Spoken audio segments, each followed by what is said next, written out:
Hook, he spent 6 months telling everyone his wife had taken his last name, she had not. A 17-year-old is failing her classes because her sister will not stop scrolling at 3 in the morning. A new mother was told her mother-in-law had already booked 2 weeks at her house, nobody had asked her. A father's retirement plan involved putting his daughter with additional needs into a facility so he could travel. A best friend of 15 years stopped listening the moment her diet became everything.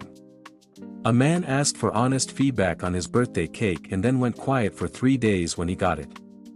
And a friend group created a secret chat without one member during the hardest 8 months of her life. 7 stories. 7 verdicts. This is going to be a long one. Let's get into it. Welcome back to Confession Loop. Today we are doing something different. 7 stories. No rushing. No skipping. Every single one of these deserves to be heard properly. Get comfortable. Drop your verdict in the comments after each story and stay until the end because story 7 is the one that will make you question everything you think you know about friendship.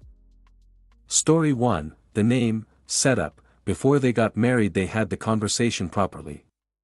She told him she was not changing her last name. It was not a political statement. Her last name is rare and connects her to her grandfather who raised her. She has built her entire professional identity around it over years of work. He said he understood completely. He said he respected her decision. They got married. 6 months later she found out what had been happening at his workplace. He had been telling people her last name was now his. Colleagues. His manager. People at company events. Everyone in his professional world knew her as his wife carrying his surname. He had never once corrected the assumption. She asked him why. He said it was easier than explaining. That people assumed and he just went along with it. She told him going along with it was the same as lying. That he had spent 6 months quietly undoing a decision they had made together explicitly and openly before their wedding. That their agreement had meant something to her and apparently meant something very different to him the moment it became socially inconvenient. He said she was overreacting. That it was just a name at his office. That it did not affect her actual legal name, she said it affected how he saw their agreement. And what he actually thought about her choice when she was not in the room to hold him to it. They have not resolved this. He thinks she is being sensitive. She thinks he agreed to something and then quietly did the opposite. She is asking Reddit, is she wrong to be genuinely hurt by this? Top comments, Reddit was clear. The top comment said, he did not slip up once. He did this consistently for 6 months across multiple people and multiple situations. That is not going along with an assumption. That is a sustained choice. Many people pointed out that the most revealing part was not what he told his colleagues. It was that when she found out he did not apologize. He explained. He minimized. He called her sensitive. A person who understood why it mattered would have led with sorry, someone said. He agreed to something when it cost him nothing. The moment it required him to have a slightly awkward conversation with a colleague he quietly abandoned it. That tells you how much the agreement actually meant to him. The most upvoted comment said, your name is your identity. He looked at your identity and decided his social comfort mattered more. That is worth a real conversation about what he actually believes about your choices and your autonomy. Verdict, not the asshole. Reddit said this was a genuine breach of the agreement they had made and minimizing it as sensitivity was its own problem. Our next story is quieter. But anyone who has ever desperately needed sleep will feel every word of it. Story 2, the bedroom, setup. She is 17 years old and has shared a bedroom with her 14-year-old sister her entire life. Mostly it has been fine. For the past year it has not been fine. Her sister stays up until 2 or 3 in the morning on her phone every single night. The screen light keeps her awake. Videos play without headphones. Notifications go off every few minutes from friends who apparently do not sleep either, she has asked nicely. Multiple times. Her sister says she will try and then nothing changes. She asked her parents. They told her sister to be more considerate. Nothing changed. Last month she started sleeping on the living room sofa just to get some rest. Her parents told her she could not keep doing that. It was not appropriate. She asked about the small box room currently used for storage. Could they clear it out so one of them could have their own space? Her parents said no. Too small. Too much work. She is failing her classes. She has dark circles. She is exhausted every single day. And every person in her household has acknowledged the problem and decided it is not worth solving. Her sister thinks she is being dramatic. Her parents think she needs to work it out herself. She is 17 years old and running on no sleep and no support. She is asking Reddit, is she the asshole for being at her breaking point? Top comments. Reddit was furious on her behalf. The top comment said, "You are failing your classes. This is not a comfort issue.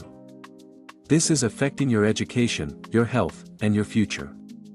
The adults in your house have a responsibility to take that seriously and they are not." Many people pointed out that the box room solution was dismissed not because it was genuinely impossible but because it required effort. The easier option was to tell a sleep-deprived teenager to sort it out herself. Someone said, "Your sister is 14 and has no consequences for her behavior. Your parents have outsourced the problem to you. You are the only person in this situation who is actually suffering and somehow you are also the only person being asked to fix it." The most upvoted comment said, "Document your grades. Show your parents in writing what this is costing you academically." Sometimes adults respond better to evidence than to how their child is feeling. You deserve sleep. Full stop. Verdict, not the asshole. Reddit said the adults in this situation had failed her and she had every right to be at her breaking point. Our next story involves a 2-week booking, a new baby, and a husband who thought help was always welcome regardless of whether it was wanted. Story 3, The Visit, Setup. She had a baby 4 months ago. Her first child.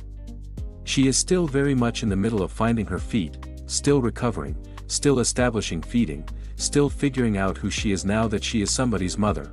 Her mother-in-law visited twice in the first month. Both visits were fine. She was helpful and did not overstay and seemed to understand that a new family needed space to settle. Then last month her mother-in-law called and announced she had booked a 2-week stay. The train tickets were already purchased. She wanted to be there to help with the baby while her husband went back to work full-time. Nobody had asked her. Her husband had known his mother was thinking about it. He had not told her. He had not thought it would be a problem. He thought she would be grateful. 2 weeks. In her house. 4 months postpartum. With a woman she likes but does not know well enough to live with for a fortnight while she is still healing in every sense of the word, she asked if they could suggest 1 week instead. Her husband said his mother had already bought the tickets and shortening the visit would hurt her feelings. She said her feelings were also worth considering. He called her ungrateful. Said most new mothers would love to have help. She said most new mothers were also asked before their homes were booked out for a fortnight. She is asking Reddit, is she wrong for asking for 1 week instead of 2? Top comments. Reddit was firmly on her side. The top comment said, "The issue is not the help. The issue is that a decision was made about your home, your recovery, and your daily life without a single conversation with you. That is not consideration. That is assumption." Many people pointed out that the postpartum period is one of the most vulnerable times in a woman's life and having an extended houseguest imposed rather than offered is a meaningful difference. Someone said, "Your husband said most new mothers would love help." That may be true. But help that is wanted and help that is imposed feel completely different in practice. You were not asked which kind you needed. The most upvoted comment said, 1 week versus 2 weeks is not an unreasonable request. The fact that his mother's feelings about the length of her visit outweigh your comfort in your own home during your own recovery tells you something important about how your husband prioritizes things. Verdict, not the asshole. Reddit said her request was entirely reasonable and should have been the starting point of the conversation, not the end of it. Our next story is heavier. It is about retirement, freedom, and what happens when one person's new chapter requires someone else to pay the cost. Story 4, The Retirement, Setup. Her father retired last year after 40 years of working. She was genuinely happy for him. He had earned it. The problem was what retirement looked like in practice. He had decided it meant constant travel. Trips planned back to back. A life finally lived on his own terms, but her mother is the primary caregiver for her youngest sister who has significant additional needs. Her sister requires daily support. Her mother has been providing that support for 22 years without pause. She asked her father how they planned to manage her sister's care while they traveled. He said they had looked into a residential facility for short stays. Her sister has never stayed anywhere but home. She has spent her entire life in one consistent safe environment. The idea of placing her somewhere unfamiliar repeatedly so her parents could take holidays was deeply distressing, to her and to her sister when it was raised with her. She told her father that his retirement should not come at the cost of her sister's stability. He told her she did not understand how much he and her mother had sacrificed over the years. That they deserved to live their lives now. She said her sister also deserved to feel safe and secure in hers. He said if she felt so strongly perhaps she should step up and provide care herself. She works full-time. She lives 40 minutes away. She has 2 children of her own. She is not saying her father does not deserve rest. She is saying the plan prioritizes his freedom over her sister's security. And nobody seems to think that is worth discussing properly. She is asking Reddit, is she the asshole for pushing back? Top comments, Reddit was deeply concerned. The top comment said, your father has conflated retirement from work with retirement from responsibility. Those are not the same thing. A person with additional needs does not stop having needs because someone else is tired. Many people pointed out that the suggestion she step up and provide care herself was a deflection, not a solution. It moved the problem rather than addressed it. Someone said, your sister did not choose her circumstances.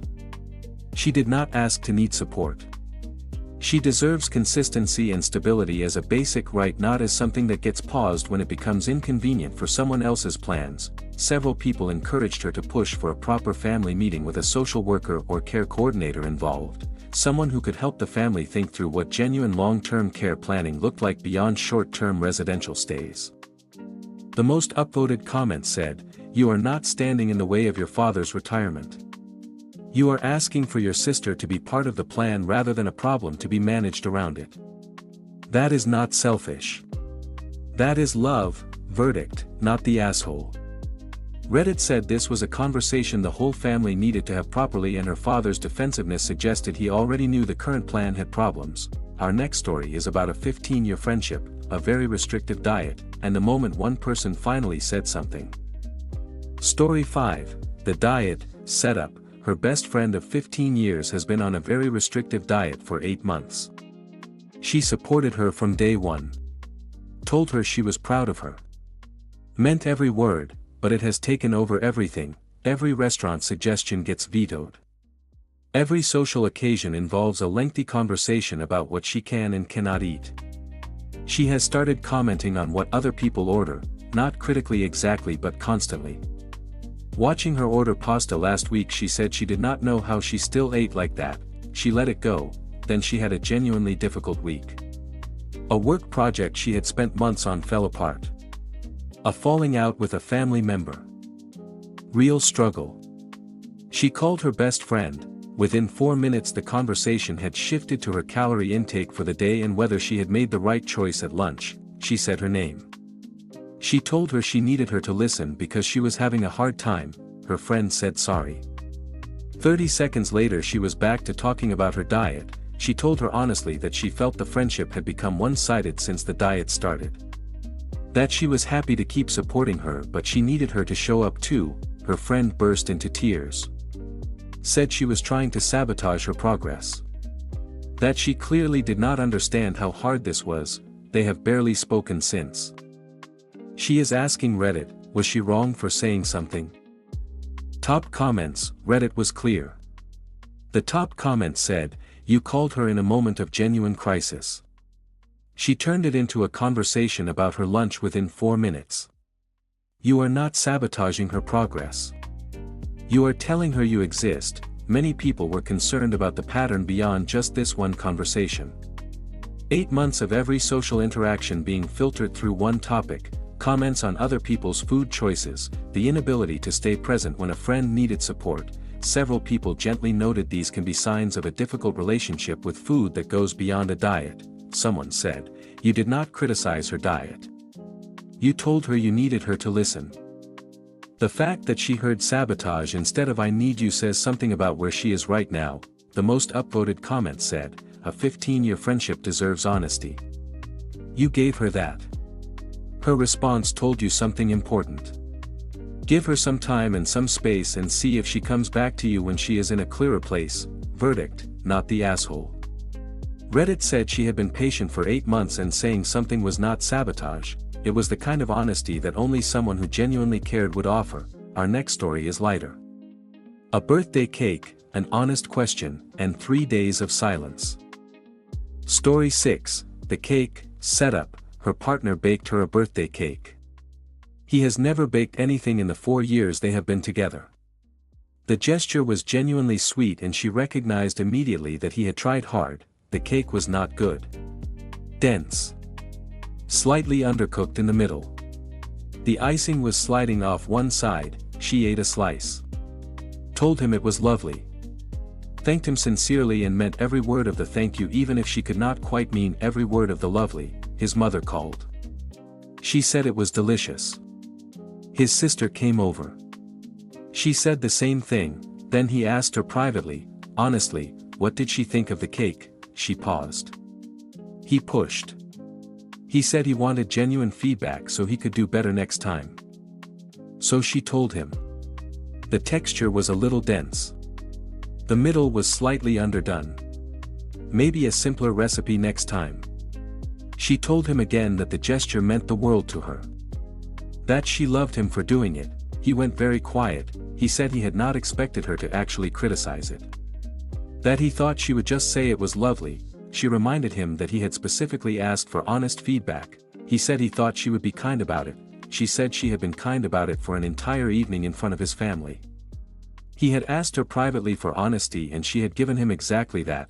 3 days of quiet and distance followed. She is asking Reddit, is she the asshole for being honest when he asked her to be?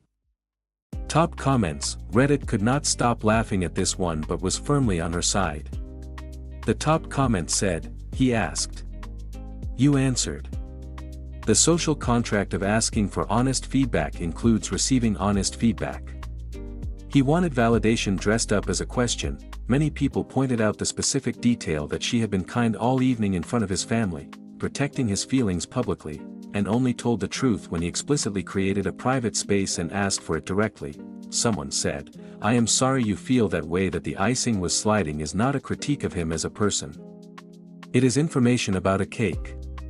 The fact that he conflated the two is something worth exploring gently when the quiet passes. The most upvoted comment said, next time he asks for honest feedback, give him the lovely. See how that goes.